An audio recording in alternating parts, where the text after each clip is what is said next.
Olá para você que acompanha o portal Primeira Página, seja bem-vindo, seja bem-vinda a mais um episódio do podcast Política de Primeira, ao lado de Henrique Schuto mais uma vez. Schuto, como é que tá, Schuto? A conversa de hoje vai ser muito boa. Como todas têm sido, mas hoje eu garanto para você que é especial. Muito obrigado pela companhia, viu, por nos prestigiar aqui no podcast Política de Primeira. É sempre uma honra ter a sua audiência. Hoje nós estamos com uma convidada muito especial, a ministra de Planejamento e Orçamento, Simone Tebet. Ministra, muito obrigado pela companhia, por ajustar a sua agenda para bater esse papo com a gente, que eu tenho certeza que vai ser muito legal. Obrigado. Eu que agradeço, Fabiano, e se vocês gostarem no final, né, do nosso podcast, vocês devem isso ao Henrique. O Schuto semana sim, outra também, manda mensagem no meu WhatsApp. Quando é que você vem, ministro? Quando é que você vem? Eu disse, pode deixar que a próxima ida a Campo Grande eu vou fazer uma visita e bater um papo com a população de Mato Grosso do Sul através do podcast. É por isso que a gente é tão fã dele aqui, viu? Tá vendo só? Água, como que é o ditado? Água mole em pedra dura, né? Ministra cumprindo uma agenda aqui em Mato Grosso do Sul nessa semana, abriu um espaço nessa agenda apertada, muito obrigado. A ministra do Planejamento e Orçamento, Simone Tebet, foi deputada estadual, prefeita de Três Lagoas, vice-governadora do estado, senadora. No Senado ela presidiu a Comissão de Constituição e Justiça, uma das principais, se não a principal comissão da Casa do Senado, né? Em 2022 disputou a presidência da República, teve quase 5 milhões de votos em primeiro turno e atualmente é ministra de Planejamento e Orçamento do governo federal. A gente começa essa entrevista falando um pouquinho dessa trajetória política, mas lá da origem, que é uma referência política que eu imagino que a senhora teve de forma muito natural dentro de casa. Rames Tebet foi um dos políticos mais importantes da história da política de Mato Grosso do Sul, foi governador do estado, ministro.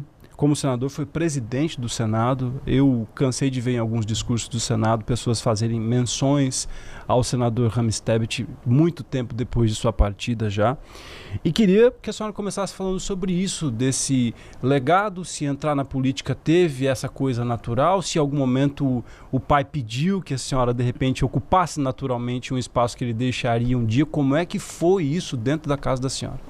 Pois é, Fabiano, você me faz lembrar de como homens como ele e outros tantos como o seu Nelson Trade, tantos homens, Dr. Wilson, né, e mesmo no cenário nacional estão fazendo falta nesse país tão polarizado, né, onde as pessoas não querem estar do lado certo da história, elas querem estar certas. Então elas defendem com unho e dente, mesmo que se mostre que essa caneca não é um lápis, é uma caneca, ela vai dizer até o final que essa caneca aqui é um lápis, né? Então, nesse momento, assim, de tanta polarização, onde o Brasil está perdendo tanta oportunidade de resolver os problemas que interessam, né? Afinal, nós somos eleitos para servir o povo, então temos que ouvir o povo e ver o que ele realmente quer. Né? Ele quer erradicar a miséria, ele quer diminuir a pobreza, ele quer uma qualidade de ensino, ele quer ser bem atendido e ter o remédio no posto e sair de lá curado. Né? A gente vê essa briga, eu que sou radicalmente de centro e que dialogo tanto com a esquerda quanto com a direita, né? Eu fico olhando assim, fico falando assim, o que será que homens públicos como Tancredo, Ulisses, né? E grandes homens públicos como meu pai e outros que nos deixaram estariam pensando, né? Ou estariam fazendo, talvez a gente não estivesse nessa enrascada toda, né? Mas sim, indo direto à sua pergunta, Fabiana, eu nunca fui criada para ser política. O político na família era meu pai. Então, eu sempre fui ligada a estudar muito. Eu tinha que cheirar lousa e ficar lá com o olho dentro do livro. Eu sempre fui, né, aquela menina que todo mundo pegava o caderno para poder colar na faculdade.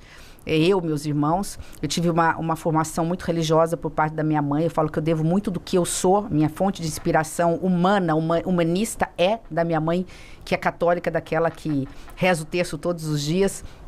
E tenho a inspiração pública do meu pai. Mas tem 2 episódios muito rápidos que eu acho que são importantes. Quando eu tinha 5 anos, meu pai virou prefeito da minha cidade. E eu devia ter uns 7 anos, ele falou assim, vamos com o papai ali que eu vou inaugurar uma obra. E eu estudava em escola pública.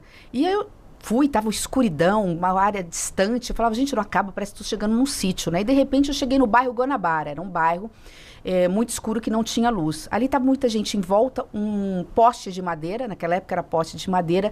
Todo mundo fez uma contagem regressiva e da escuridão se fez a luz. E ali, quando acendeu a luz, eu depois fui brincar com alguns coleguinhas que eu vi que estudavam na mesma escola que eu fui ver que enquanto eu tinha geladeira dentro de casa, e portanto eu tinha direito a ter um leite geladinho e tudo mais, né, e tinha luz para poder estudar à noite, os meus amiguinhos estudavam à luz de lamparina. Ainda eu sou dessa época. E ali comecei a ver muito, e meu pai sempre fala muito dessa questão de um país tão rico com tanta desigualdade, porque meus colegas não tinham o que eu tinha. Então, isso ficou muito forte, tanto que eu resolvi fazer direito, dei aula 12 anos de como se administra um país, que eu dei aula de direito administrativo para vários jovens, aqui tem juízes hoje, defensores públicos foram meus alunos, servidores públicos, até o momento em que, trabalhando na Assembleia Legislativa por 6 anos, dando assistência aos parlamentares, e os meus alunos, que eram já servidores públicos, chegaram para o meu pai e falaram assim, ela tem via política, ela tem que entrar para a política, ela tem que entrar para a política. Para resumir e finalizar, porque eu sei que essas perguntas aqui são muitas, né? Eu levei 4 anos para ser convencida pelo meu pai, que eu falava assim, não, política é você, eu adoro política, amo política, acho que sem política a gente não faz nada, mas eu faço política como professora em sala de aula, faço política gritando, brigando, discutindo, né? Enfim, o resto é história, todo mundo conhece, né? E eu estou aqui procurando, entre outras coisas, honrar Mato Grosso do Sul com muita humildade, né? E no país polarizado, óbvio, agradando metade, desagradando a outra metade, mas assim, com muita responsabilidade. E como a família reagiu a essa decisão? Agora eu vou disputar uma eleição. Foi tranquila? Como seu pai recebeu? Não, meu pai insistiu para eu ser, né? E eu recusei 4 anos até o momento que eu falei para ele, foi bom, e que você perguntar, eu falei para ele, tudo bem, pai, eu vou só experimentar. Eu vou ser candidata a deputada estadual e acabou. Eu não fiquei 4 anos como deputada estadual, porque meu pai um dia virou e falou assim para mim, ele estava bem de saúde, meu pai lutou contra o câncer há 20 anos, né? Mas assim, ele tinha altos e baixos, ficava 5 anos bem, aí vinha uma remissiva e tal. Aí ele virou e falou assim, eu vou perder em Três Lagoas a nossa cidade, eu queria que você fosse candidata a prefeito. Eu falei, mas eu acabei de me eleger deputada estadual, tô com 1 ano e meio de mandato. Ele falou assim, mas eu não quero morrer sem um dia voltar a ser prefeito de Três Lagoas, e eu faria isso através de você. E ele estava super bem. Aí eu falei assim, uma coisa, eu vou perder a eleição. Acabei de me eleger deputada estadual, não vou, aquela coisa de boa filha, não vou negar para o meu pai isso. E, obviamente, né, por conta dele também, que era muito querido, eu acabei ganhando a eleição. E no primeiro ano meu pai não pôde ir à diplomação, porque foi quando ele descobriu que o câncer tinha voltado na vida dele, 1 ano depois ele faleceu. E eu falo eu falo assim que essa honra eu tenho, né, e essa mágoa eu não tenho de não ter recusado, no fim, o último pedido que ele fez para mim, né? E tive o privilégio de estar no lugar certo, na hora certa, em Três Lagoas. Vocês da TV Morena chegaram conosco lá, embora já tinham, mas vocês ainda não tinham a sede, enfim, eu não sei como é que vocês chamam aí, eu não entendo nada de comunicação, a redistribuidora, mas vocês não tinham... Esse escritório, né? O escritório, né? E chegaram conosco lá e viram o progresso. A gente estava no lugar certo, na hora certa, porque consegui ir para os Estados Unidos trazer a fábrica de celulose. E agora o Brasil, o Três Lagoas e Mato Grosso do Sul não tem só uma, que é a maior do mundo. Nós já temos 4 e estamos aí construindo uma referência no mundo todo. Eu queria voltar rapidinho na questão do senador Rames, porque ele tinha um perfil muito conhecido de conciliador. A senhora bebeu dessa fonte ou hoje em dia está difícil de conciliar? Eu sou uma pessoa extremamente do diálogo. Por isso que eu falo, eu sou radicalmente do centro. É difícil. A pessoa que não quiser conversar comigo é porque ela não quer. Eu converso do PL, que hoje está numa posição mais à direita, ao PSOL, sem nenhum problema.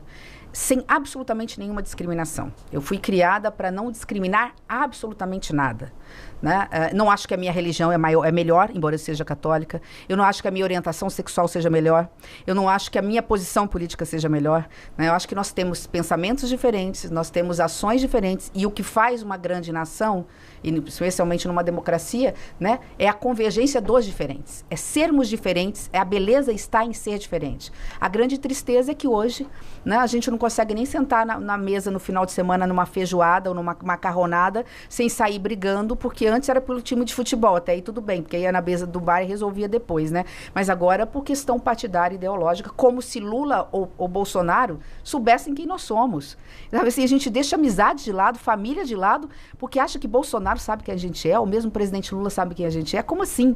Então, assim, eu não consigo. Eu tenho 55 anos de idade, eu faço política desde os meus praticamente 5 anos, com o meu pai, mas eu não estou conseguindo enxergar o povo brasileiro com o qual eu fui criada. Assim, eu não estou conseguindo entender o que é que aconteceu de tão errado para as pessoas trazerem tanto ódio de um lado e de outro. Eu não estou aqui, a gente não está aqui advogando nada, né? Tanto ódio no coração e tanta miopia de não enxergar, né, que enquanto a gente fica aplicando, às vezes até por falta de costumes, tem uma criança na rua passando fome, tem uma mãe desesperada que apanha todo dia dentro de casa porque não tem autonomia financeira para sair com seus filhos e um teto para morar, então ela prefere apanhar, ser violentada, né, às vezes por um companheiro, porque ela não tem o espaço. Então, esse tipo de situação, essa indignação, eu tenho e vou ter, e vou falar sempre contra isso, por onde eu andar, Fabiano.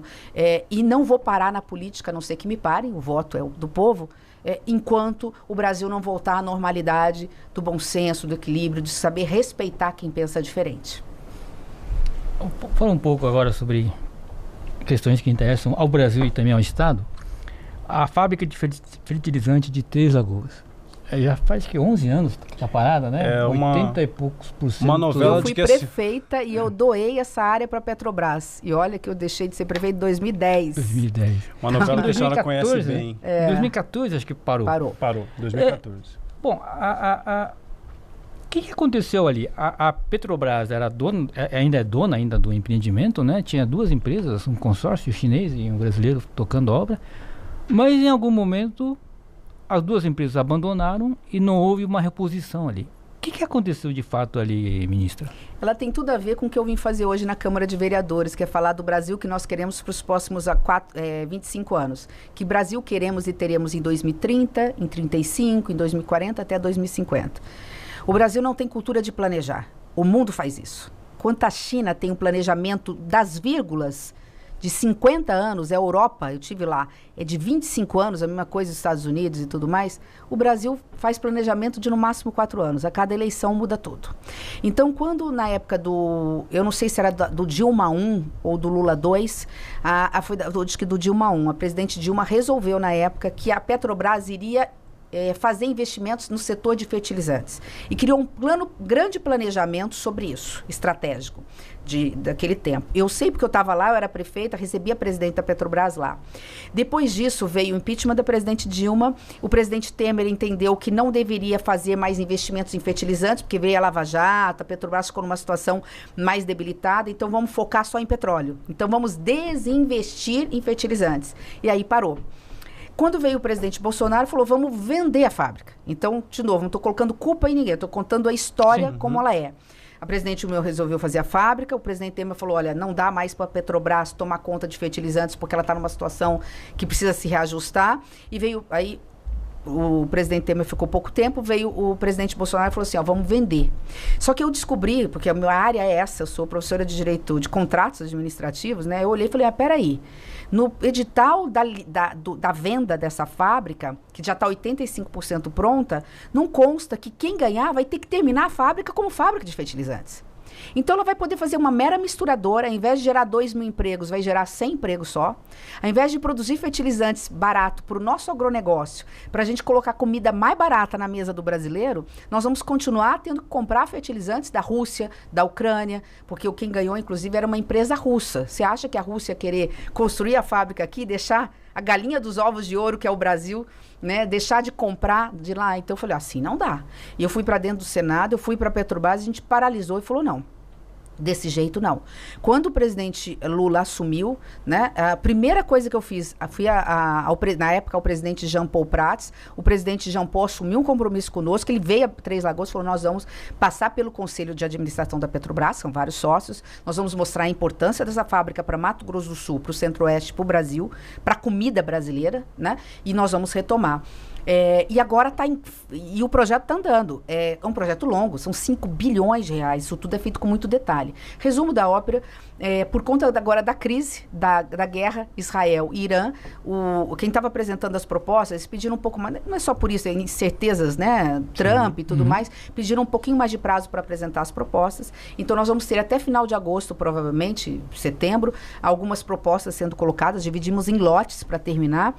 E em tudo dando certo, já em janeiro, fevereiro, a gente tem condições de assinar o contrato para a retomada da fábrica, que leva 1 ano e meio para para terminar. E tem mais investimento para retomar a obra também, né, ministra? Porque 5 bilhões em investimento. A dona continua sendo a Petrobras. Aí a Petrobras vai pagar para as empresas.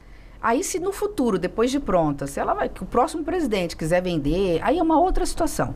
A situação assim, que eu comecei essa fábrica como prefeita, né, e quero deixar o Ministério com isso encaminhado também. Ministra, essa descontinuidade, que falta faz essa fábrica hoje, né? Pois é. Tivesse meio operando, essa né? guerra Ela recente. dobra, Com o Brasil ela produzindo tanto e tendo que importar uma boa parte. 85% dos fertilizantes do Brasil são importados. Nós pagamos em dólar, por isso que produz caro. Né? Por isso, da agricultura familiar, que é quem coloca comida, arroz e feijão na mesa, ao grande agro, ao qual eu pertenço, né? Seja da soja, da cana, do milho, né? Você precisa de fertilizantes para produzir, ter produtividade. Então, você paga em dólar, você vai vender mais caro também, né? E aí, então, só para pontuar os prazos, até agora, agosto, se define... Pode ser, a gente agora tá. Vamos aguardar os acontecimentos externos, mas tá no plano. O importante foi aprovado o plano de trabalho, o Conselho Administrativo da Administração da Petrobras deu ok ano passado. Para retomar o setor de retomar. Foi feito o projeto com muita critério, projeto básico, projeto executivo, já está em andamento o projeto, em tudo dando certo esse ano, essa licitação, vamos chamar assim, né? Já no início do ano que vem a gente tem condições da Petrobras de assinar o contrato de construção da fábrica. Eu queria tocar ainda nessa questão da fábrica, ministra. A fábrica ela foi pensada, construída para aproveitar o gás natural boliviano. Bom, pelo que a gente tem ouvido, a Bolívia está tendo uma dificuldade de atender a demanda de gás, né? Não sei se faltou investimento lá ou se não tem esse gás todo que parece que tinha. No caso, por exemplo, da planta começar a operar, não teria problema de insumos? Por isso que levou 2 anos para ver de que forma a Petrobras não vai terminar uma fábrica se não tiver o insumo. Mas você tem absoluta razão. A Bolívia, por questões lá política, administrativa e financeira, né, não está com capacidade de financiamento nem nada, parou os investimentos. Eles têm muito gás, que falta investimento. Tanto que eu advogo... Tem que tirar o gás, né? Exatamente. Que a Petrobras tem aqui, ficando sócia, óbvio, ninguém vai jogar dinheiro fora, para a Petrobras ainda ficar mais forte, que ela tem que fazer investimento na Bolívia, para o bem de Mato Grosso do Sul e do Brasil. Ela se torna sócia, perfura, ela tem expertise, ela tem recursos e a gente traz mais gás. Então, essa é uma opção. Seria essa uma opção. A segunda opção seria trazer uma parte do gás que a própria Petrobras já faz. Nós precisamos de 2 milhões de metros cúbicos. A Petrobras produz mais de 20, né? Então, tiraria de algum lugar para poder passar para cá. Ou Vaca Morta da Argentina. A Argentina também tem interesse de atravessar via Paraguai e trazer gás para o Brasil. Então, as alternativas estão na mesa. Ninguém faz investimento de 5 bilhões. E para depois falar assim, agora vamos ver de onde a gente vai trazer. Tem alternativas, mas você tem razão. Você tocou num ponto crucial que está assim, sendo analisado com muito critério pela Petrobras. Tem que ter essa garantia de que vai abastecer a operação, né? Tudo Exato. Isso faz parte, né? Aliás, o próprio Estado sente essa oscilação da produção do gás boliviano, né? O próprio Estado de Mato Grosso do Sul, na sua questão econômica, né? Porque a arrecadação acaba caindo, muito. Né? Vamos falar um pouco Vamos falar de eleição presidencial, um capítulo importante nessa trajetória política da senhora, porque a senhora decide sair candidata na última eleição presidencial, ali caminhando como uma terceira via nesse campo polarizado e recebeu então essa votação bem expressiva. A senhora teve apoio do partido a começar, o MDB, ele caminhou junto da senhora sem rachas? Fabiano, só um pouco, voltando um pouquinho antes. Quem chegou para a senhora e falou, Simone, nós precisamos de você para eu levei um susto danado. Sair para a presidência. Para a presidência. Eu já estava pensando em ter um ano assim de estudo, né? Eu estava pensando assim, falei, olha, eu talvez não saia candidata a nada, fique 2 ou 4 anos. Como eu disse, eu já estou na política há muitos anos, com mais de 5 mandatos consecutivos, né? Fui prefeita e reeleita prefeita, deputada, senadora por 8 anos. Não parou, né? Não parei, né? Tive a oportunidade de ser tive várias primeiras vezes na minha vida enquanto mulher, né? Fui a primeira prefeita, a primeira vice-governadora do estado, né? Fui a primeira, muitas vezes, no Senado Federal. Fui candidata à presidência do Senado, a primeira mulher em 200 anos de história. Teve esse episódio importante também. Sabendo que ia perder, porque eu queria denunciar o orçamento secreto. Eu queria denunciar algum tipo de corrupção que estava acontecendo. E a senhora vencendo a presidência da CCJ também foi uma vitória importante na época. Foi, porque também foi outra história. Foi a primeira vez que uma mulher ocupou uma presidência da comissão mais importante. Então, assim, diante desses cenários, eu estava assim, pronta para continuar trabalhando pelo Brasil, até pensando em de outras formas que não com mandato eletivo, na política não mandato eletivo. Chega um deputado federal do MDB e diz o seguinte: olha, o MDB vai literalmente rachar. Metade quer ir com Bolsonaro, metade quer ir com Lula. Então só tem um jeito da gente unir o partido, que é você candidata à presidência da República. Por quê? Você teve projeção na CCJ, e teve projeção na CPI da Covid. Sim. Que na CPI da Covid caiu o destino de eu ter estado lá como aquela que descobriu um monte de coisa, descobriu uma invoice falsa, lá, uma nota fiscal falsa. A gente descobriu algumas tentativas de corrupção e tudo mais, e insistindo para ter vacina no braço do povo brasileiro. Então, todo mundo na frente da televisão, de repente eu me tornei conhecida por 40% da população brasileira, que não sabia quem eu era. E eu me lembro, assim, e a sua pergunta foi essa, né? Teve apoio? Eu acho, assim, nenhum nesse aspecto, mas houve muita honestidade do meu partido. O presidente do meu partido jogou muito claro comigo. Olha, você é candidata porque o partido vai rachar. Você vai ser candidato porque o partido vai... Você vai ter estados que são... O MDB está apoiando o Bolsonaro, tem estados que o MDB vai apoiando Lula. Então, você vai ter apenas o tempo de rádio, de televisão e apoio dos seus companheiros. Seus companheiros vão te receber com carinho no aeroporto, vão te chamar para tomar um café, mesmo que apoia Lula, mesmo que apoia Bolsonaro, né? Então, assim, foi muita honestidade, porque é isso, quando você tem, né? Quando você tem, o combinado não é caro.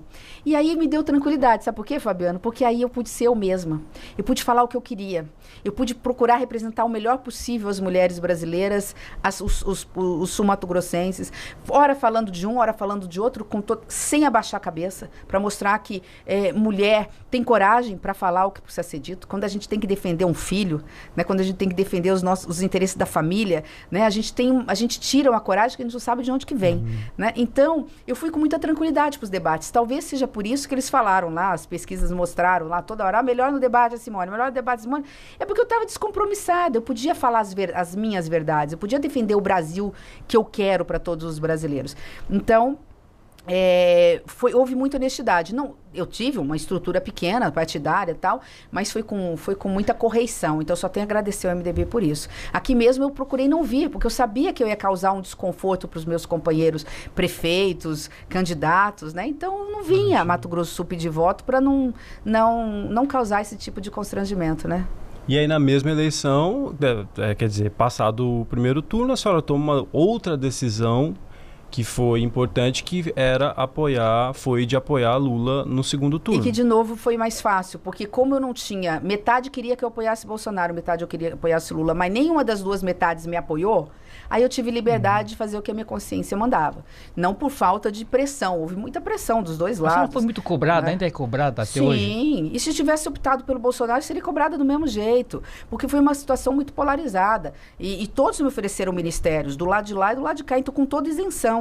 Eu me lembro que teve um detalhe que eu vou contar. Acabou o segundo turno, eu fiz um manifesto do porquê que eu iria apoiar o presidente Lula, embora seja uma pessoa de centro e nunca fui uma pessoa de esquerda.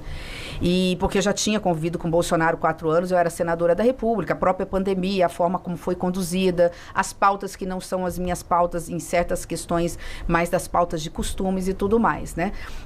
E aí eu fiz o meu manifesto, e nisso me liga a assessoria do presidente, falando assim, olha, do atual presidente, o presidente Lula quer conversar com você. E recebo também ofertas do lado do presidente Bolsonaro, com ministério e tudo mais. Até gente daqui que serviu como ponte, pela ligação e proximidade.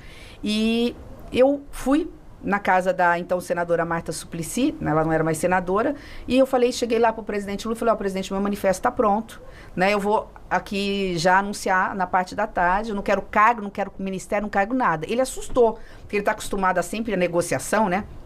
Eu falei, porque a pauta que eu defendo é a pauta da democracia, a pauta de determinados valores. Não concordo com tudo que o senhor pensa, provavelmente não vou concordar com todo o seu governo, né? Mas eu quero estar do lado certo da história. Neste momento, eu tenho convicção do que eu preciso fazer. A única coisa que o presidente Lula falou para mim, ele falou assim, então só faça uma coisa, tire do seu manifesto de que você não vai aceitar ministério. Eu falei, mas presidente, a única forma de eu tornar isso legítimo é não pedir ministério. Não vai ganhar, né? Porque assim, eu preciso mostrar que eu estou fazendo, eu vou ter um sacrifício pessoal eleitoral, porque o meu estado é mais conservador, o meu estado, o Bolsonaro ganhou disparado no primeiro turno. Ele falou, mas não coloque, e depois você decide. E ele depois ofereceu 2, 3 ministérios, houve uma conversa, e eu não aceitei. Eu falei, não, mas por que eu vou aceitar ministério? Eu não sei o que. Até o momento que o meu partido falou, olha, se você gosta de fazer política, se você quer ajudar Mato Grosso do Sul, até para ajudar o seu estado, você tem que estar num ministério. Eu falei, tá bom, então eu vou ficar 1 ano, né, vejo se dá para avançar, e assim, isso é história. Eu, de alguma forma, conto isso no meu livro, né, que é um livro que eu não ganho um centavo, então eu posso falar dele, que eu fiz para as meninas brasileiras, onde eu falo que a gente tem, e você que tem descendência oriental sabe a diferença, né, e o mundo oriental tem isso que para mim é um valor e um ativo que nós não temos no mundo ocidente. Nós somos ensinados e ensinamos nossos filhos de forma muito errada. Que a gente tem que ter sucesso, isso a gente tem que ter, mas que a gente só pode entrar numa luta para ganhar. Que mesmo que a gente saiba que vai perder, então é melhor não lutar. E as vezes que eu mais ganhei na minha vida, em todos os cenários, foi quando eu disputei alguma coisa sabendo que ia perder. Eu disputei a presidência do Senado porque eu sabia que eu ia perder, tinha um orçamento secreto ali, então não tinha como disputar com emendas, eu não tinha emenda para dar, mas eu queria ser a primeira mulher candidata à presidência, porque eu falei, um dia eu vou estar velhinha de bengala, eu vou ver uma mulher sentada na presidência do Senado fazendo tudo diferente do que está sendo feito. E por conta disso, o candidato que ganhou teve que se comprometer com a bancada feminina, a criar a liderança da bancada feminina. E as mulheres, as meninas lá falaram, olha, mas se foi criada a bancada feminina, porque você foi candidata. Então você tem que ser a primeira líder da bancada feminina. E foi o fato de eu ser a primeira líder da bancada feminina que eu entrei para a CPI da Covid. Olha que coisa maluca. Uhum. E fiquei conhecida nacionalmente. Porque nas cadeiras, os líderes indicaram só homens para ir para a CPI. Não tinha uma senadora na CPI da Covid. Aí eu, como líder da bancada feminina, falei, peraí, nós estamos falando de vida. Quem entende mais de vida do que uma mãe que pare um filho, que dá luz, né? Ou de uma filha, né? E aí nos deram espaço, ainda que modesto, para as mulheres poderem participar da CPI da Covid. E o resto, de novo, é história, porque eu já contei, né? A partir daí, me convidaram para ser candidata à presidência. Essa eleição, você estava lembrando dessa eleição para a Assembleia também, a senhora foi disputar para não ganhar, né? E ganhou, né? Pois é, porque assim, eu queria agradar meu pai, eu não queria assim, eu sempre fui criada, assim, eu sou da geração em que a gente não discute com o pai e mãe, né? Então, assim, eu fazia, meu pai deve saber o que está falando, né? Então, eu vou agradar meu pai, não quero desagradar meu pai, né? Falei, eu vou ser candidata. E acabei ganhando a eleição e tô aí, né? Nesse processo todo. Não, mas não sem um custo político, porque... Tem um custo político, né? Tem um custo político, mas mais do que pessoal. Se é uma coisa que ter fé ajuda, e eu tenho muita fé, eu digo isso, eu devo muito à minha mãe, eu tenho assim, para mim os valores são outros. A política, para mim, enquanto essência, ela fica em segundo plano. Em primeiro plano está a minha família, né? Em primeiro plano está assim, os meus amigos estarem bem, com saúde, esses são os bens mais preciosos que eu tenho.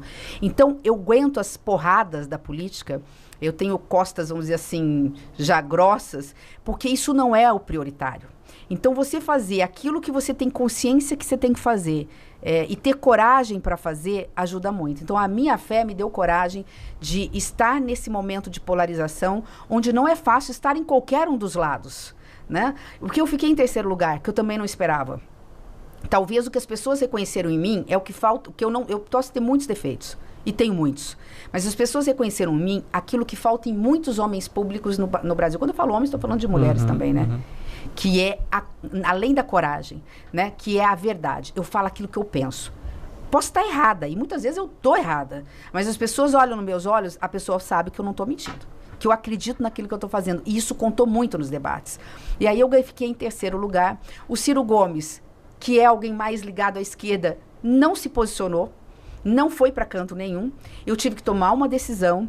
E isso que talvez seja o custo político meu, é que a diferença não foi de 5%. Ela não foi de 3%. Ela foi no mano a mano de 0,9%. Então, ela foi de mano a mano de 900 mil votos. 1 milhão de votos, né? Deu 1 e pouco, mas um voto para cá, vai para lá. Então, sobre esse aspecto, sim. Mas faria tudo de novo. Esse centro que deu para a senhora 5 milhões de votos na eleição passada, na próxima, ela pode... Será que ela vem mais encorpado? Eis a pergunta de $1 milhão. Eu não sei se pesquisas recentes mostraram um desgaste dos dois polos, né? As pesquisas mais recentes estão mostrando pela primeira vez um desgaste mais acentuado. As pessoas estão cansadas. Dos polos mesmo. Está mostrando esse desgaste. Bom, duas coisas que eu percebo. Eu percebo que o radicalismo está arrefecendo. As pessoas que antes viravam as costas para mim, gente aqui, amigos, conhecidos e tudo mais. Hoje, pelo menos, já cumprimentam, batem nas costas, conversam com civilidade, ainda que ainda não concordem. Né? Então, acho que nesse ponto, nós estamos distensionando as relações, que é o mais importante. Né? E eu acho que está havendo, sim, a própria agora, essa análise do julgamento agora em relação à possível tentativa de golpe ou não, né? Isso tudo deixou também a população, opa, peraí, né? Não dá mais para ser cego em relação a algumas situações. Mas eu não sei ainda se 2026 ainda o centro democrático, né, os partidos de centro, terão espaço, ou melhor, espaço tem.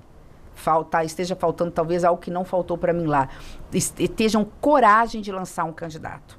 Eu tenho dúvida, eu acho que ainda cada partido migrará para um lado e para o outro. A gente não sabe só quem vai ser o adversário. A tendência é o presidente Lula ser candidato à reeleição e não sabemos quem vai ser o candidato do outro lado. Mas eu consigo enxergar apenas para 2030, neste momento, porque política é muito dinâmica, né? A volta aí desse centro mais equilibrado. A gente ia falar um pouquinho mais sobre o governo, mas eu quero antecipar um capítulo agora, aproveitando essa esteira, analisando essa possibilidade de o presidente na reeleição com um governo que anda desgastado nos últimos tempos. As pesquisas também mostraram uma rejeição a Lula de forma mais intensa nos últimos tempos. A senhora, como ministra de uma pasta importante, hoje a senhora diria que ele tem condição ou a chance dele de reeleição diminui hoje? Primeira pergunta que me fazem, mas o presidente Lula está com saúde? Olha, eu não sei se aos 60 eu vou ter... Estou falando assim, como alguém que não é apaixonada. Eu não sei se aos 60 eu vou ter a energia que o presidente Lula tem hoje aos 78 anos. É uma coisa impressionante. Acho que está na veia, gosta mesmo, e por isso que tira energia, sabe-se lá de onde. Então, assim, claro que se Deus der, né, se continuar assim, ele é o candidato do PT. Não sei como que vai ser o posicionamento do meu partido. Eu tenho lado. Eu não sei ser desonesta e eu não sei cuspir no prato em que como. Né? O meu partido não vai lançar candidato, pelo menos essa é a tendência do meu partido, mas eu tenho lado. Eu para não estar com o presidente Lula, eu não podia estar ministra. Então, isso não tem conversa. Né? Agora, já participei de muitas eleições para ver o seguinte... Gente, com esse mundo aí cada vez mais veloz, né? O mundo fluxo que eles falam, né? Sem precedentes... Está muito longe. Isso aqui é uma mera fotografia. E eu que mexo com o orçamento e com a parte da economia, se a gente olhar os números, né, da economia brasileira, nós estamos no pleno emprego. Nós nunca tivemos tanta gente empregada, inclusive com carteira de trabalho. Nós estamos em queda com os neném dos jovens que nem estudam nem trabalham por causa do pé de meia, que foi um projeto que o presidente Lula se comprometeu comigo, era o meu Poupança Jovem da minha campanha, e ele colocou agora em prática. A gente está com um crescimento do PIB por 2 anos consecutivos e esse ano vai surpreender de novo. Então, a gente olha a economia brasileira como um todo, a gente está com um cenário que é um cenário que elege qualquer presidente. O que nós temos, e você tem razão, como fator que puxa para trás. Há um certo cansaço, a polarização ainda está aí. Então, essa fotografia, ela vai ser outra no início do ano que vem. Aí o futuro vai dizer, né, qual vai ser o resultado da eleição. É o povo brasileiro que vai decidir. Hoje eu não me preocupo com pesquisas. Ministra. Pesquisa 1 ano e 3 meses, 6 meses antes, é mera fotografia, não é filme, né? Ministra, um pouco de economia. Na verdade, nós temos um roteiro aqui, mas esse roteiro ela vai e mexe. Essa é a ideia mesmo, bagunçar o roteiro. Essa questão da economia me interessa, é um assunto que eu gosto bastante. O governador Rido tem dito que o Estado deve receber nos próximos anos mais de 100 bilhões em investimento. O grosso, na verdade, é do setor privado.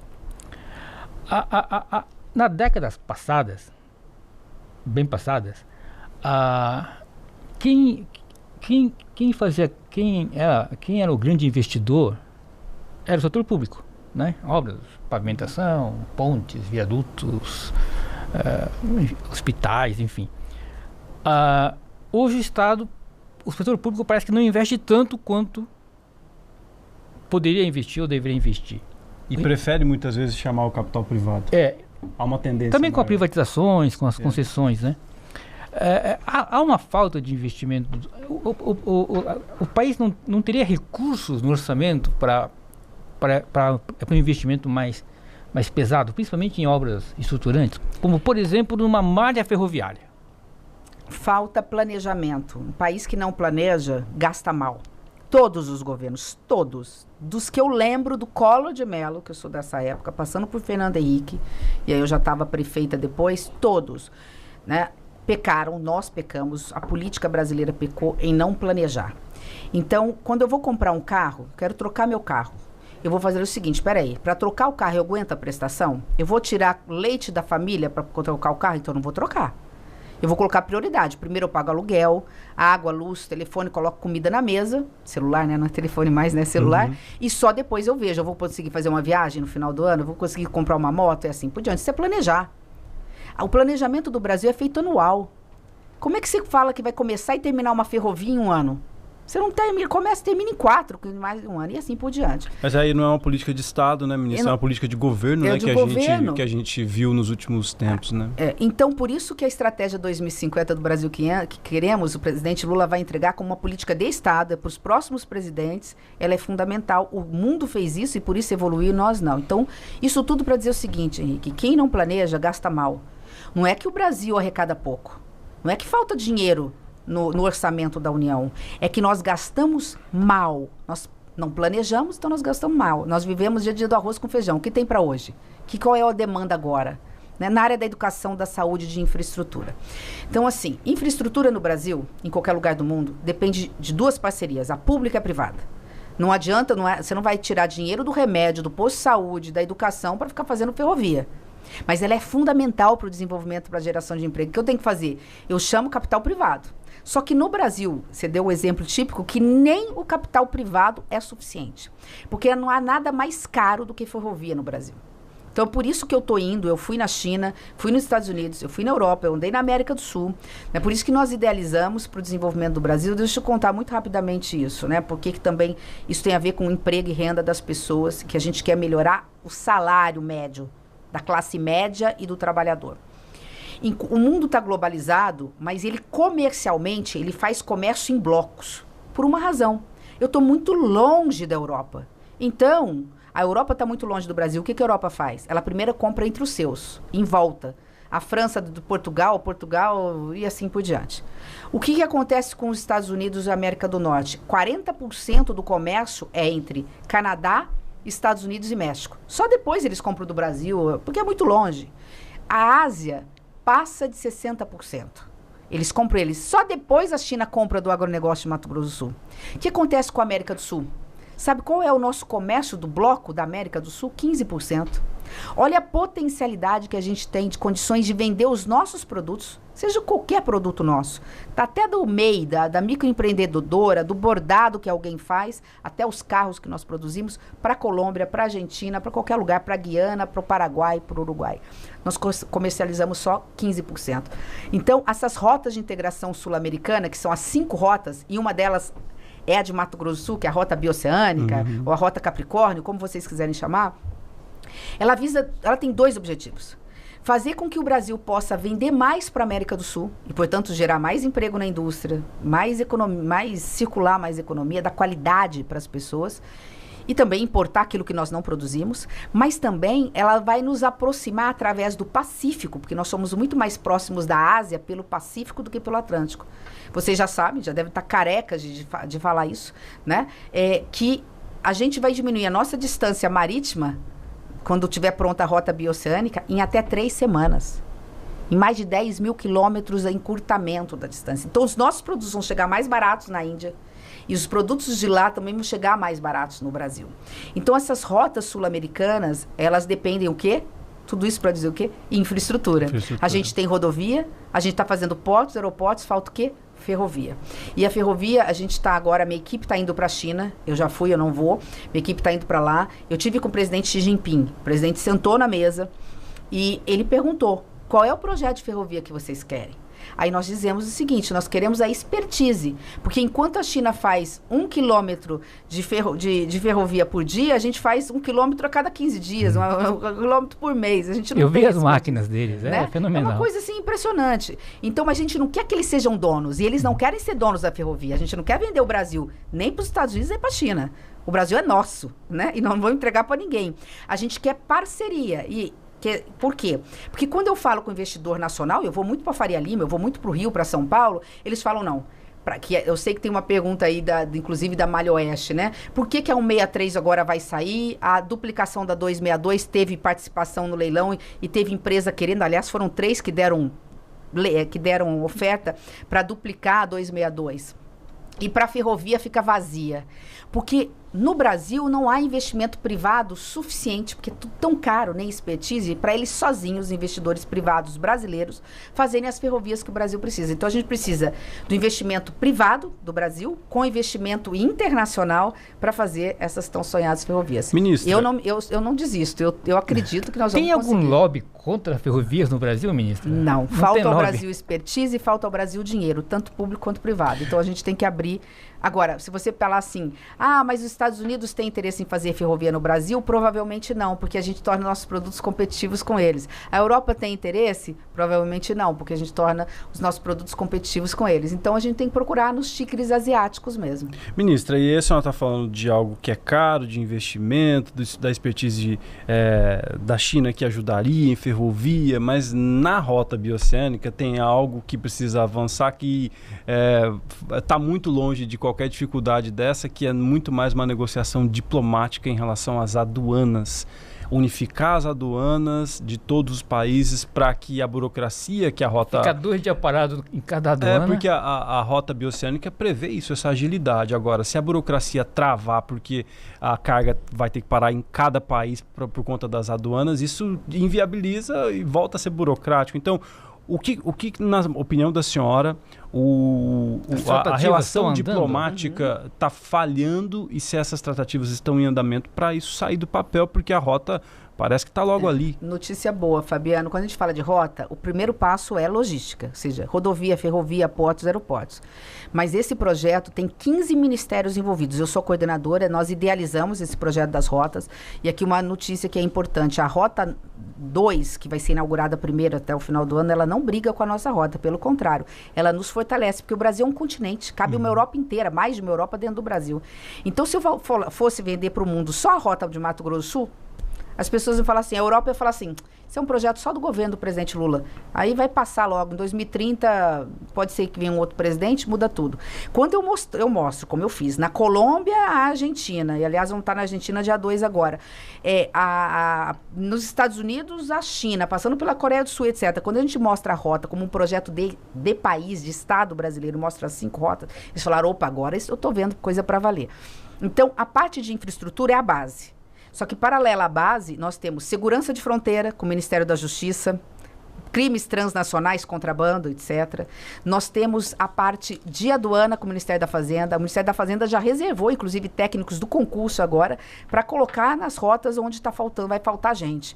E nessa rota de Mato Grosso do Sul, nós já estamos discutindo com o Paraguai um modelo semelhante ao que o Paraguai já faz com a Argentina, faz com o Chile, que é aquela cabeceira dupla.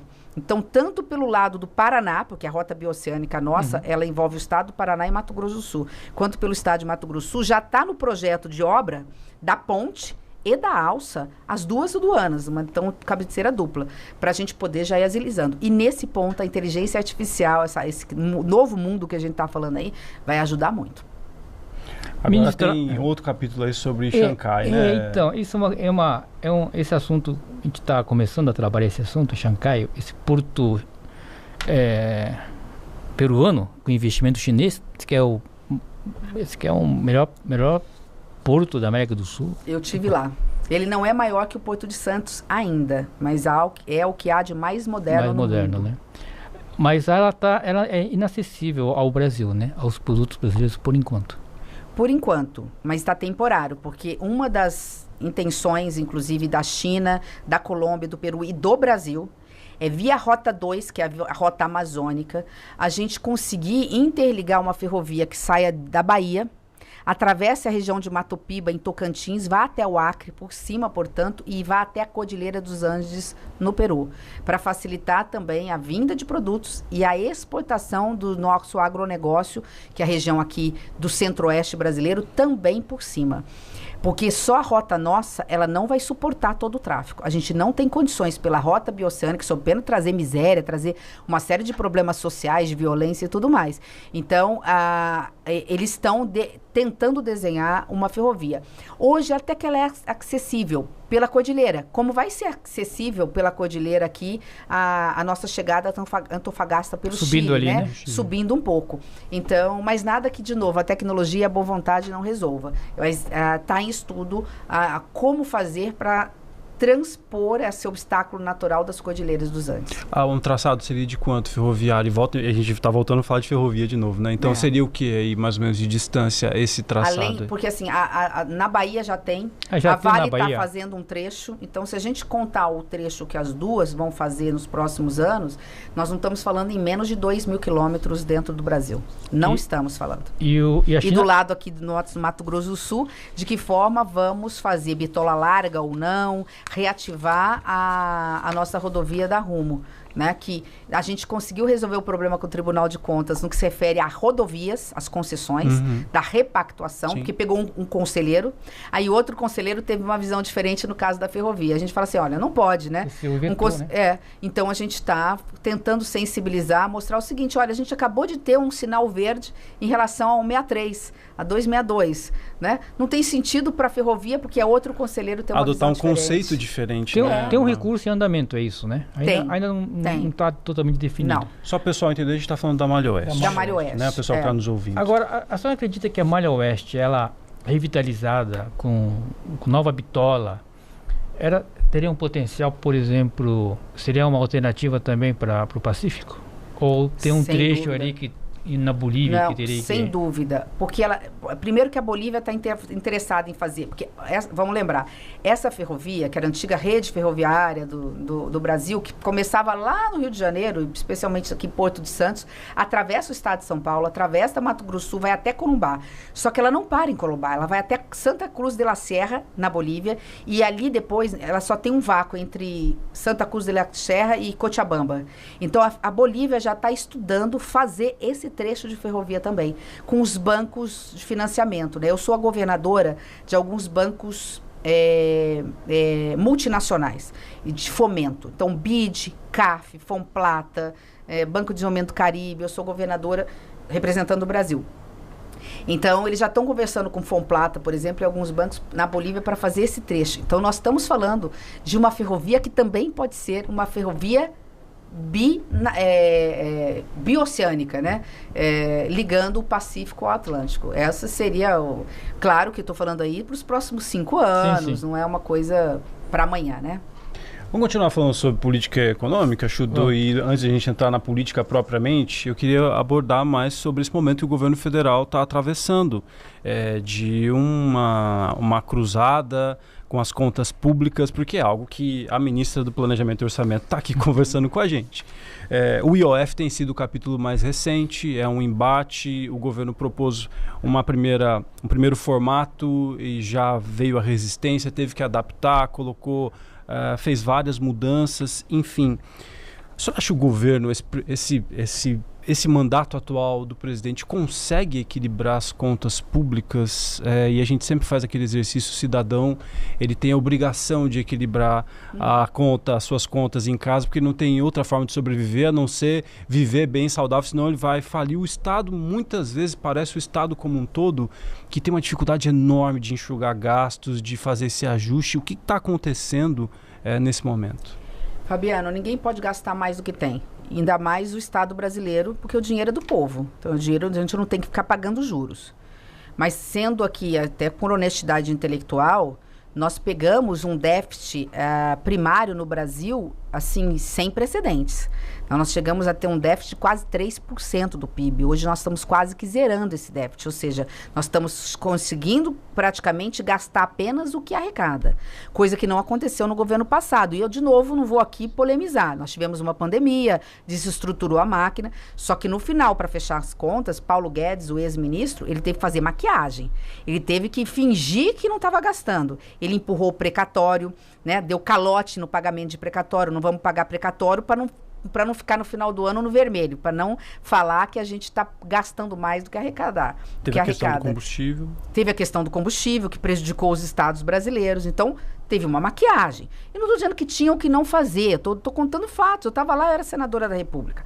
Então, dentro desse, e inclusive na questão do precatório, eu votei favorável, diminuindo um pouco, porque queriam dar o calote maior. Eu falei, não, se diminuir o tamanho do calote, todo o Congresso vota. Né? Agora, nós não estamos fazendo, é tudo com muita transparência. Nós estamos diminuindo o déficit. Agora, decisão, e eu sou fiscalista, então eu cuido do orçamento e falo, ó, não vamos gastar mais do que arrecadamos. Agora, fazer política fiscal e orçamentária no Brasil não é responsabilidade de um poder só, é responsabilidade de dois: Congresso Nacional e Executivo, ou seja, Legislativo e Executivo. Quando a gente mandou algumas medidas de contenção de gastos, olha, até aqui tem ralo, aqui tem água vazando por esse ralo e etc., o próprio Congresso reagiu. Falou, não, isso aqui a gente não aceita economizar. Agora, a boa notícia, então vamos falar de coisa boa, o próprio presidente da Câmara e o presidente do Senado falaram, não, nós queremos discutir os gastos tributários. Mandem medidas de contenção de gastos, para a gente não ficar pagando juros, para que a gente possa diminuir os juros, a taxa Selic e daí por diante. Então, nós vamos mandar mais um pacote semana que vem para o Congresso aprovar. Entre eles, uma briga que eu tenho de muito tempo, que é em relação às renúncias fiscais. Sabe quanto que a gente dá para setores? Não estou dizendo se deve ou não, alguns têm que continuar. Para os setores, o setor do agro, que é o meu, o setor do comércio, o setor da indústria, enfim, Zona Franca de Manaus, o DF, que tem um fundo específico, o Distrito Federal, quase 800 bilhões de reais, não são milhões, que deixam de entrar nos cofres públicos. O que eu quero dizer para quem está nos acompanhando? É dinheiro que está fazendo falta para construir um hospital de tecnologia de ponta, para descolocar na ciência, para descobrir a cura de um câncer, para colocar na qualidade da merenda escolar, para construir ferrovias, que o Henrique cobrou. Então, a renúncia, ela tem um custo. O governo brasileiro não ter dinheiro para realizar o sonho das pessoas. Então, sobre esse aspecto, a gente tem que todo ano rever. O que era bom de incentivo fiscal, e era, às vezes, há 30 anos atrás, agora não é mais. Então, o Congresso está compromissado com isso. A única coisa que eu queria finalizar é o seguinte, e de novo, né, o pobre não consegue chorar. Ele não consegue, ele não tem canal aberto, direto do celular, do presidente da Câmara, do Senado, do presidente da República, da ministra. Então, quem briga hoje são os grandes lobbies. Né? A população que está lá trabalhando, tendo que ganhar o pão nosso de cada dia, ele não consegue gritar. Então, o que acontece? Quando mexe com alguns setores, esses setores gritam. E a gente tem que tentar entender no Brasil o seguinte, não é possível a classe média empobrecida pagar 17% de imposto, né? Os salários, quem ganha 8, 9 mil reais, 7 mil reais por mês, pagar 17% de impostos e, de repente, alguns setores não pagarem nem 10%. Então, você tem que ter um reajuste tributário, né? Se eu ganho milhões, qual é o problema de eu dar 10% dessa contribuição? Então, eu estou dizendo isso tudo porque o grande problema para fechar a conta está numa promessa de campanha do presidente Lula. Independente de você ter votado nele ou não, numa democracia você tem que respeitar quem se elegeu e as promessas que um presidente fez, ele tem que cumprir. E uma das promessas do presidente foi, eu vou isentar de imposto quem ganha até 5 mil reais. Quem ganha até 5 mil reais vai estar isento do imposto de renda. Hoje é 3 mil, um pouco menos que isso. E vai ter ainda uma diminuição do imposto de renda quem ganha entre 5 e 7 mil reais. Ah, mas eu não concordo. Não interessa. Foi o projeto vencedor. A gente tem que aceitar ganhar e perder numa democracia. Então, quando o presidente fala, eu vou isentar, e mandou o projeto, ele causa um problema para mim, enquanto ministro do Orçamento. Para isentar, eu vou deixar de arrecadar quase, 30 bilhões de reais. Como é que eu supro essa deficiência? Que a forma inteligente é revendo gastos. Só que é fácil falar. A hora que você vai pedir voto no Congresso Nacional, é difícil quem queira rever, Que bom que o presidente da Câmara e do Senado agora aceitam rever gastos. Então, eu não preciso aumentar imposto. Aliás, eu não tenho que aumentar imposto. O povo brasileiro paga muito imposto, de um modo geral. Agora, há um setor ou outro que ainda não paga imposto no Brasil. Então, esse é o ponto, ministra. Bom, primeiro ponto seria, a senhora falou em 800 bilhões de renúncia, mais ou menos, é isso, né? De renúncia fiscal, né? Incluindo os creditícios e financeiros. O déficit hoje, anual, seria 10% disso? Não, o déficit é muito menos hoje. Muito menos que isso? Hoje, o déficit, até pela lei hoje do arcabouço, hoje o déficit do Brasil não pode passar de 30 bi por ano. 30 bi por ano. 30 bi por ano. Ou seja, eu preciso de 5% disso aí só. Então, e o IOF resolvia, então, né? O IOF resolveria. Mas se não é a vontade do Congresso, porque, de novo, né, democracia é um diálogo com duas casas, eles vão ter que nos ajudar em outras coisas. Eles agora falaram que nos ajudam. A gente deixa o Super Simples de fora, porque isso gera milhões de empregos. Eu acho que o Super Simples é um gasto tributário saudável, ele é bom. Ele faz bem, porque ele dá sobrevida para o comerciante, especialmente o pequeno, né? A gente deixa alguns gastos tributários que ainda são importantes e vamos mexer com aquilo que não tem mais sentido. A senhora já esteve do lado de lá do Congresso. Qual que é a responsabilidade do Congresso neste momento em relação às emendas? Qual que é a posição da senhora em relação a isso e por que é tão difícil também rever? Como chefe da chave do cofre? Eu nunca criminalizei a política. Ruim com ela, muito pior sem ela. Seria olho por olho, dente por dente. A gente brigaria no semáforo porque bateu o carro, não teria ali a polícia para dizer na perícia que você estava errada e eu estava certa. Então começa por aí. Política é isso, né? Política a gente acha que é só... A política está no dia a dia, tá? Até assim, se eu posso ou não aqui, tá vindo aqui xingar alguém, né? Ela regulamenta a nossa vida, né? Eu nunca criminalizei emendas parlamentares. Seja da Câmara de Vereadores, seja do Congresso. Se ela for numa justa medida, é uma forma de você compartilhar, democratizar a gestão pública. Eu estou indo lá na base, eu sei o que um bairro quer, eu sei o que uma mãe está precisando, eu sei o que um trabalhador está questionando. O problema é que as emendas hoje são de tamanha ordem e de valor que ela está praticamente, ela não deixa de sequestrar parte do orçamento brasileiro. Dou um exemplo simples. A gente fala assim, nossa, o orçamento brasileiro é de mais de 5 trilhões de reais. Tirando o serviço da dívida, que eu tenho que pagar dívida de empréstimos que foram feitos por outros governos, por todos os governos, eu tenho lá, vamos supor, um orçamento de 3 trilhões. Quando eu analiso o que sobra de liberdade para um presidente agir, vou construir a ferrovia, eu vou construir um hospital modelo regional em Campo Grande, eu vou construir 1 milhão de casas populares, porque nós temos um déficit de 5 milhões de casas no Brasil. Essa escolha, ela fica muito limitada, que o orçamento brasileiro está engessado. Dos 3 bilhões, eu tenho que antes pagar mais de 40% com aposentados, folha de servidor, planos, programas como o BPC, programas sociais, piso da educação, piso da saúde. Então, o que sobra? Dos 5 lá atrás, viraram 3 trilhões. Dos 3 trilhões, viraram 210, 220 bilhões de reais. Olha, eu comecei falando de 5 trilhões. Eu estou falando que tem livre de liberdade 210, 220 bilhões. As emendas? As emendas correspondem a quase 60.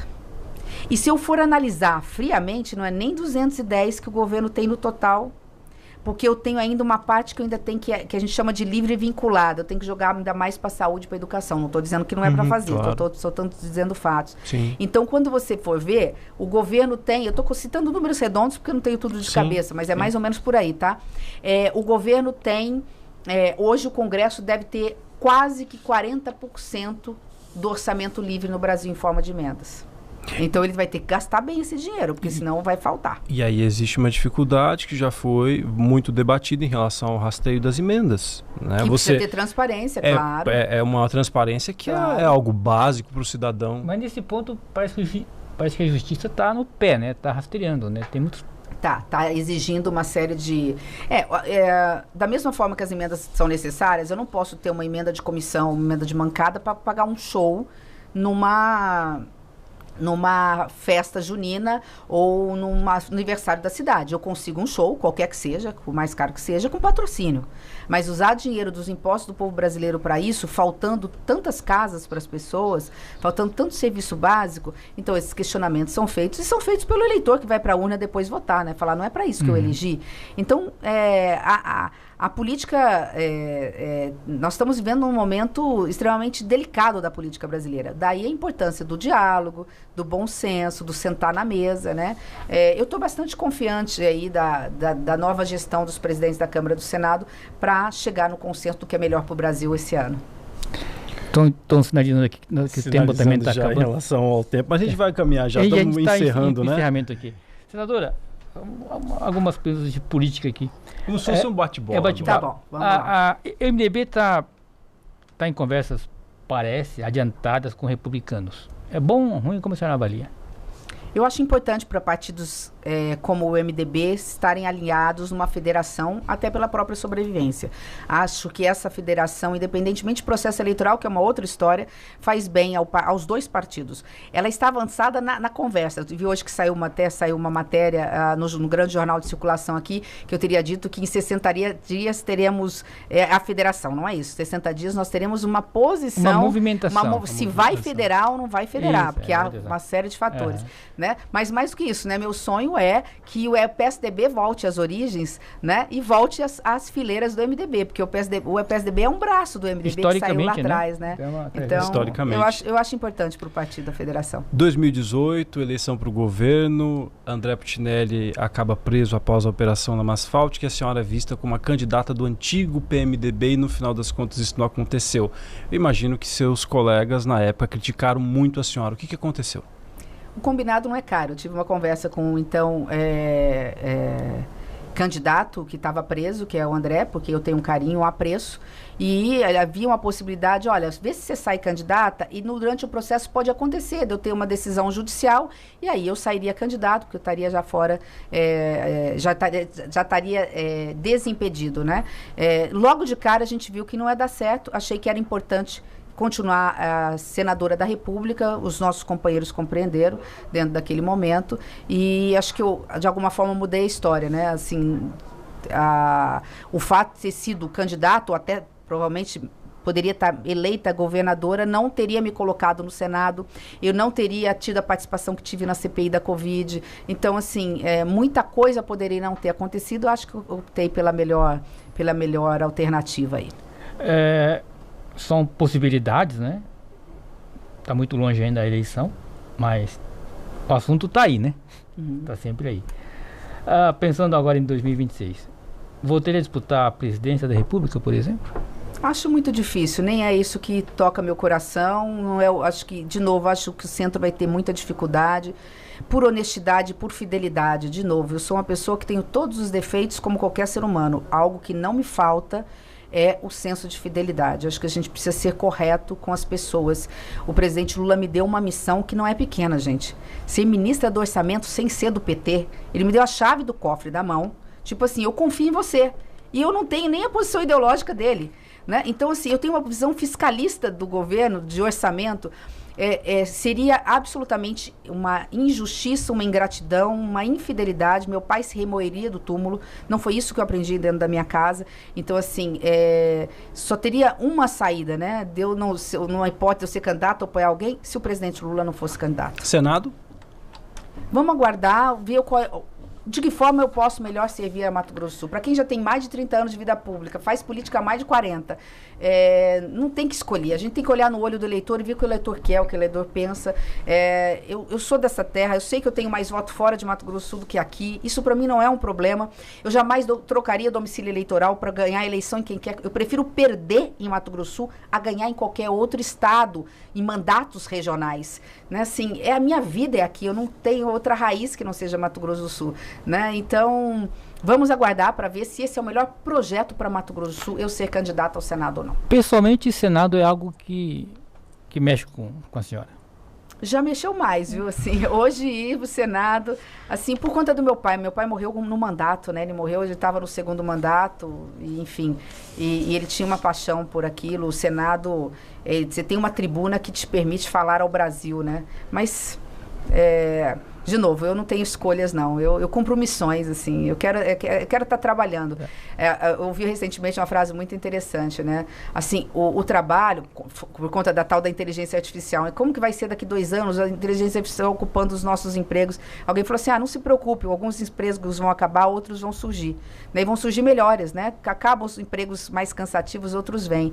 E aí alguém falou assim, só não pode acabar com o direito do ser humano trabalhar. Porque o trabalho não tem a ver só com a subsistência, ou colocar comida na mesa, né? O trabalho alimenta a alma. No meu caso, eu preciso do trabalho para alimentar a minha alma. Então, eu jogo em qualquer como é que no futebol? Posição, aí? Em qualquer posição. Qualquer posição. Até no gol. Se for preciso, Se né? for preciso. Ministra. Não estou dizendo que eu vou conseguir segurar as bolas, porque... Ministra, temos 2 guerras em andamento, Rússia, Ucrânia, Irã e Israel agora. A política tarifária dos Estados Unidos, que afeta vários setores da economia. Ali do Ministério, a senhora consegue enxergar que o país ainda vai crescer 2,3% ou 2,5% esse ano? Olha, a sua pergunta talvez seja uma das mais importantes aqui do nosso podcast, né? Como nós, todos nós, economistas, jornalistas, políticos, empresários, precisamos redescobrir o Brasil. Eu viajei o Brasil 3 vezes nos últimos 2 anos, como candidata, depois como ministra, percorri todos os... Por que os economistas erram na projeção do crescimento, na inflação, em tudo? Porque a gente precisa redescobrir o Brasil. O Brasil era binômio do agronegócio só. E mesmo quando a gente falava do agro, era soja e boi. Agora é soja, boi, milho, celulose, etanol de 2ª geração, transição ecológica e energética. O Brasil tem a energia mais limpa do mundo. Uma N de possibilidades. A reforma tributária agora aprovada vai dar um salto na indústria a partir de 2028. Então, o Brasil precisa se redescobrir e ver a sua potência. Por isso é que nos últimos anos, todos nós erramos em relação ao crescimento do Brasil. Hoje, os números do ano passado diziam que o Brasil ia crescer 1,7, 1,8, 1,9. Está todo mundo falando agora que o Brasil vai crescer mais de 2,1. Então, apesar das guerras, por conta do agronegócio forte, né, por conta de políticas públicas que estão aí dando certo, e a gente pode falar, uma coisa é a avaliação pessoal do governo, outra coisa é do presidente, outra coisa é a avaliação do governo, né? As políticas, os números estão aí, não dá para mentir. Né? Nós temos muitos investimentos públicos também, nós temos um PAC de 60 bi por ano que aquece a economia. Eu não tenho dúvida que o Brasil cresce mais de 2, ainda que possa, por enquanto, eu ainda não posso dizer, não consigo visualizar um crescimento de 2,5. Ainda não consigo visualizar. Mas o Brasil vai crescer mais do que as projeções. E por que a pergunta do Henrique é importante para quem está nos ouvindo, né? Porque o maior parâmetro para saber se vai ter dinheiro no bolso dos nossos trabalhadores, da nossa dona de casa, e se a gente vai conseguir atender uma demanda de um filho, né? Trocar um tênis, comprar um material escolar, é o crescimento. Se o Brasil cresce, ele gera emprego. Se ele gera emprego, ele coloca dinheiro no comércio através dos nossos trabalhadores. Então é por isso que a gente faz política, é para isso que a gente trabalha, né? Para fazer o Brasil crescer e dar certo.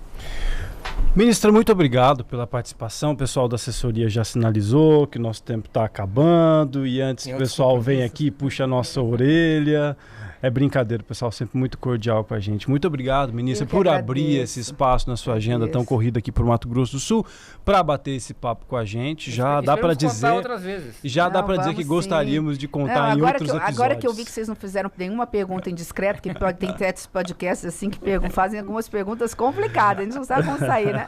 Eu venho mais vezes. Eu só peço desculpa aí porque falo muito, né? Mas é a forma como a gente tem de explicar um pouquinho para as pessoas, né? E obrigada pelo carinho, de qualquer forma. Eu sempre sou muito bem recebida aqui na empresa. É o que a gente quer ouvir, né? Que a gente é ouvinte. Eu, Fabiano Arruda, Henrique Chuto. Então, nós tivemos mais um episódio. Obrigado, Chuto. Obrigado, Fabiano. Até a Ótima conversa. Passou rápido, né? Passou rápido e não seria diferente. Eu não tinha outra expectativa a não ser. Ministra, muito obrigado. Bom trabalho. Obrigada. E até uma próxima. Que Deus nos abençoe a todos. Amém. E a você, muito obrigado pela companhia, pela audiência mais uma vez. Você pode rever os outros podcasts do Política de Primeira no portal Primeira Página. Muito obrigado pela companhia e até a próxima.